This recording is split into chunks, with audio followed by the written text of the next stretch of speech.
Hey guys, I want to share a little information about the Medicare contracting process and about how new hires, whether you're a PT, an OT, an SLP, if you're going to work for a private practice, you're going to have a reassignment submitted either by you or by the employer that reassigns your Medicare provider number, your PTAN, to the employer so that you can treat Medicare beneficiaries.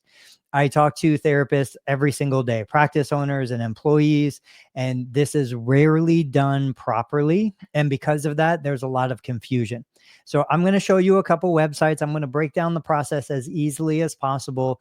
This video is for both private practice owners who are employing PT, OT, SLPs that are treating Medicare beneficiaries, or for employed therapists who are looking for a job, looking to pick up PRN work, looking to do some contract work, picking up extra hours. This will be beneficial for both of you. So the first thing I want to show you, and I'm going to do this using a incognito browser. If you aren't familiar with the following two websites, you need to be.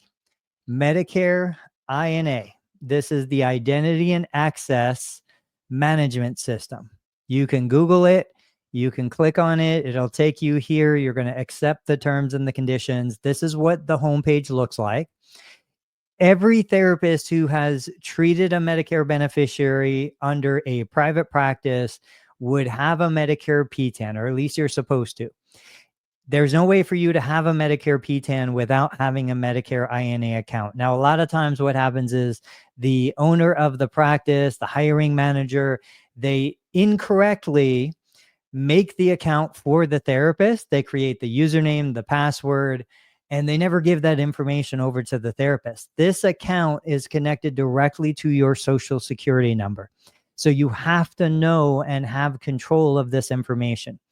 If this doesn't look familiar to you, you can come here. You can try to recover a forgotten password, retrieve a forgotten user ID. You can put in whatever email you might still have access to. If none of that works on the left side of the screen, you can come over here to the right side and click Create a New Account. It will ask you for your Social Security number. And if it finds an account that's tied to your Social Security number, it will not allow you to make another account. At that point, you'll come up here to the top right. You'll click the Help option. You'll contact EUS. And you'll call the toll-free number to regain control of your Medicare I&A account. This is your property.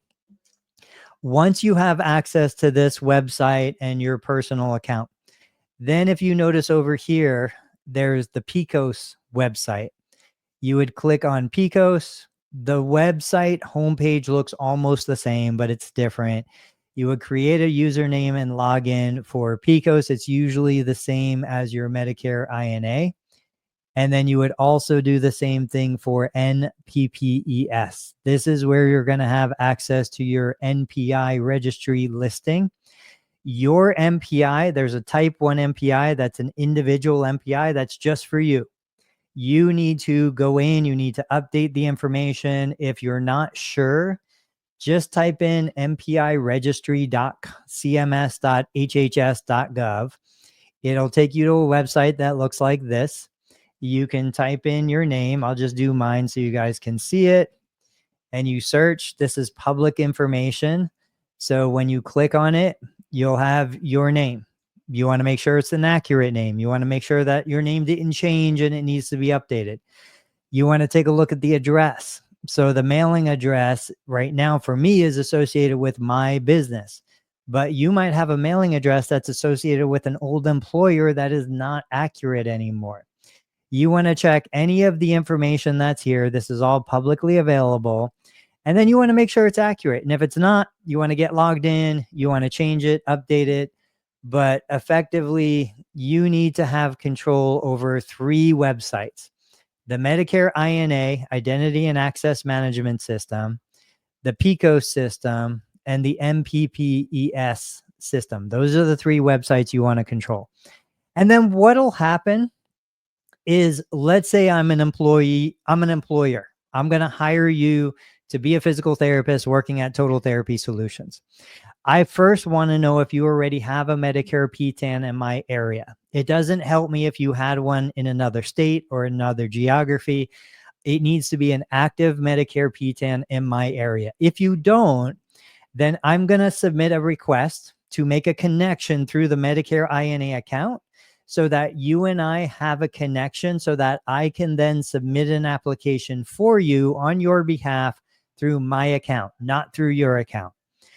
In a situation like that, I go into Medicare I&A, I submit the request to make a connection. You would approve the connection in your Medicare I&A account. And then I would be able to have access to your PECOS account so that I can go in there and submit an initial enrollment for you in my MAC territory so that now you'll have a Medicare provider number. I'm in Ohio, so in the state of Ohio with CGS, which is my MAC. I would also simultaneously reassign that Medicare provider number to my business. A reassignment is just a connection. It doesn't mean that it takes an assignment away from someone else. It's just a connection. You can have multiple reassignments all running concurrent. That's totally fine. You could work at multiple different places. Totally fine. And then what'll happen is I'll submit the application on your behalf. You'll approve the application that was submitted. Once the application is approved, you will have a personal PTAN, and that personal PTAN will have a reassignment to my company, which is just a connection. And if you go to work for somebody else, you can reassign that same personal PTAN to another provider. Totally fine. It's not going to mess anything up. On the employee side, if you're working with an employer and the employer says, give me your password and login, you say, thank you, but no thank you. I will establish a connection so that you can submit the reassignment on your end, without having to get into my personal Medicare I&A account. They should never have access to your password and your login. Everything should be done through separate accounts. The one that you own is for you. The one that they own is for them. So guys, if you have questions, absolutely let me know. I'm trying to get this information out there, but it's so awkward and uncomfortable. Like people don't even know what questions to ask. So if this triggered any questions for you, post them down in the comments and I'll catch you guys on the next video.